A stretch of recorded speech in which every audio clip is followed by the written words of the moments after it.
Welcome back to NY Flight Jets Talk. In this video, we are joined by Jets content creator and ESPN radio host, Mr. Jake Asman. Jake, how are you doing today? Connor, I am fantastic. Thanks for having me on your show. Really appreciate it. First time on the show. Been calling into your show for a little while now. First time on the show. Hopefully not the last. So let's get right into it. Do you think Olbrich being the head coach in the Senior Bowl gives us any advantages on prospects in this coming draft?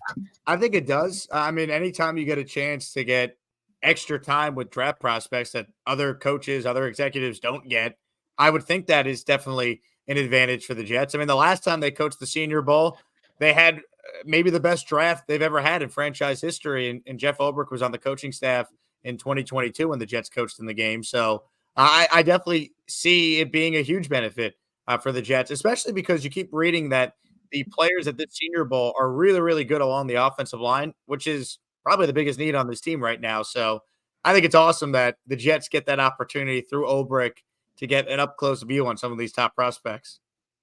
I agree. Some guys to keep an eye on: Olu Fashanu, Joe Walt. I'm hoping they're available. As you saw in some of the mock drafts, they had the Jets passing on Fashanu, which I don't know why the Jets would pass on Olu and taking Fawaga over him, which I find pretty interesting. Like you just had a stream about it. Brock Bowers is a name to look out for. Another tight end. I'm not too big on the tight ends, but Bowers is they're saying generational talent. He's sure a great prospect, great tight end out of Georgia, someone to definitely keep an eye on. I think Malik Neighbors is someone to definitely look at. Just a bunch of those guys. And staying on the coaching staff, what do you think the Aaron White Cotton extension means for this team? I think it's big because the coaching staff, as far as the offensive staff, you have a lot of questions, a lot of fair criticisms after what transpired this past year. But I think the one thing you look at with this defensive staff is that they've done a really good job getting the most out of the talent on their team, right? There's been clear player development on that side of the ball, and really, especially on the defensive line, which is where Aaron White Cotton is obviously, an expert in that area. Bryce Huff's development, I think White Cotton deserves credit for that. The player JFM has turned into from a waiver wire pickup to where he is now is certainly a product of White Cotton. Quincy Williams, I know he's not a true defensive lineman, but he's someone that blitzes a lot, and White Cotton's involved in that. Quinnen Williams certainly has gotten better and better each year he's played with this defensive coaching staff. So, the list goes on and on when you even talk about a guy like Jermaine Johnson from year one to year two, and hopefully now Will McDonald next year from year one to year two. So I think keeping the continuity on that side of the ball together, I think it's great because, say whatever you want about the Jets coaches, but they know how to coach defense. I think that's been obvious watching these last couple of years. I agree. I think the White Cotton extension means a lot. He was probably one of our best coaches last year. The defensive line has just been incredible. We have a great rotation of guys. What I was most concerned about by losing White Cotton was that if Manuel got the defensive coordinator job in Jacksonville, I was afraid that he was going to take White Cotton and bring him to Jacksonville. But happy we locked White Cotton up. Definitely one of the better coaches on this team. And staying on the defensive line, do you think Jermaine Johnson, and Will McDonald can combine for 10 sacks in 2024? Each of them having 10 or combined? I mean, combined, they definitely should, right? I mean, Jermaine Johnson was relatively close this past year, and now you get McDonald with way more playing time. I think each of those guys have a shot to be at 10 sacks. So they certainly should combine for well over 10 sacks. Honestly, I think if you told me, do they have a chance to combine for 20? I think that it's possible. I really do believe Jermaine is going to continue to get better and better. And everything you hear about Will McDonald is that the Jets view him as a 10 sack a year guy. So if they're right, I think the better question would be maybe can they get 20 combined sacks than just 10? But they better get at least a combined 10. Otherwise, I think it'd be disappointing for the Jets.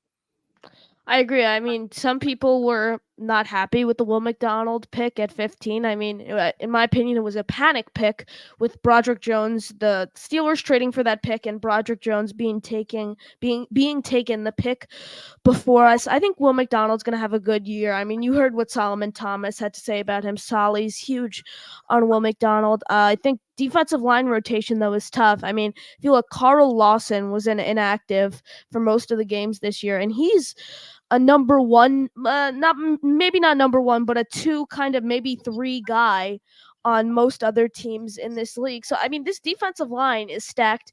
I definitely think they can combine for 10. Jermaine Johnson, hell of a year, and I think Will McDonald can kind of find his way into the rotation in 2024. All right, going over to the offensive line. What do you think Carter Warren's role will be on this offensive line in 2024?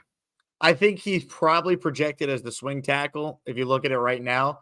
Look, there's going to be an opportunity, I think, for him to maybe compete for a starting job, and maybe he's competing for a guard spot, not a tackle spot. But I liked what I saw from him at the end of last season. I don't think if you're the Jets, you could bank on him being a starter for you necessarily, but you're going to need him probably to play a role given the amount of injuries the Jets always seem to suffer up front. So he's going to play a role. I don't know what that exact role is by the time next season wraps up, but he's on this team. They obviously liked him. He didn't get a whole lot of playing time in training camp last summer because he was battling an injury. But I think by the time he got on the field at the end of last year, he showed you enough where you can at least be somewhat curious on what he projects to be now moving forward. I could definitely see him being a swing tackle going into next year. I mean, we thought Billy Turner was going to be the swing tackle. Obviously, Carter Warren's a little younger, but I hope he can be what we kind of thought Billy Turner was going to bring to this roster. I don't want to bank on him being a starter. I do want to bank on Joe Tippmann being the starting center week 1 of the 2024 season. I think he totally earned that job. I still think we do bring Connor McGovern back, maybe like a 1 year, $5 million kind of deal. But offensive line is a priority going into the offseason. Priority to say the very least. All right. Speaking of offensive line being a priority, who are your top 5 guys for the Jets to target in the first round of this draft? Ooh, top five. Um, can I just pick 5 linemen, right? Because that's kind of where I'm at right now in regards to what they should do with the 10th pick. I mean, look, obviously it's a pipe dream, but if somehow Marvin Harrison Jr. was there, I would have no issue taking him because he's just too good to pass up. But that's not going to happen. So I'll give you Joe Alt. I'll give you Olu Fashanu, Tylese Fuaga. And look, if I got to put a non-lineman in there, I'm a huge fan of Malik Neighbors. If they were to go wide receiver, he's my pick. When I watch him, Connor, I see Garrett Wilson at Ohio State when I watch I Malik agree. Neighbors' tape at LSU. So you tell me that Neighbors is the next Garrett Wilson, I wouldn't mind having another Garrett Wilson next to uh, our Garrett Wilson right now. So that's kind of how I would look at it. I do think offensive line needs to continue to be the priority. I'm curious to see, how the rankings shape up. It seems like you got the top 2 guys, but Fuaga is moving up some people's boards. I think the conversation about JC Latham is going to be fascinating. And there's a couple other guys in this class that are supposed to be first round guys. I just wonder how high they project. But top 5 guys, I mean, if you told me take the best 5 offensive linemen at pick 10, I wouldn't argue that if you're the Jets. Yeah, I think Malik Neighbors though, a wide receiver, is an incredible option. Smaller guy, 6'2", but I mean 89 catches, 1,569 yards last year. Great guy to target in the red zone. I mean, I know that there's no chance the Jets pick him at 10, but I think Keon Coleman is a solid prospect. 6'4", big guy, catch jump balls. I think Keon Coleman is definitely a guy to look out for in the 20s, 15s, maybe even a second round pick. I think he's going to be solid. But yeah, going back to Malik Neighbors, great prospect. Not too big on JC Latham, another 320-pound tackle. He reminds me so much of Mekhi Becton with the knee injuries and everything. Personally, I think there's a large Fuaga's definitely going to be available. That's what I'm going to say. Fuaga's definitely going to be available when it comes to us. But Olu and Joe Alt, my top 2 guys. League Neighbors, great. Fuaga, great. Just great guys. And Just get it right. Don't screw it up, yeah. Joe. Please.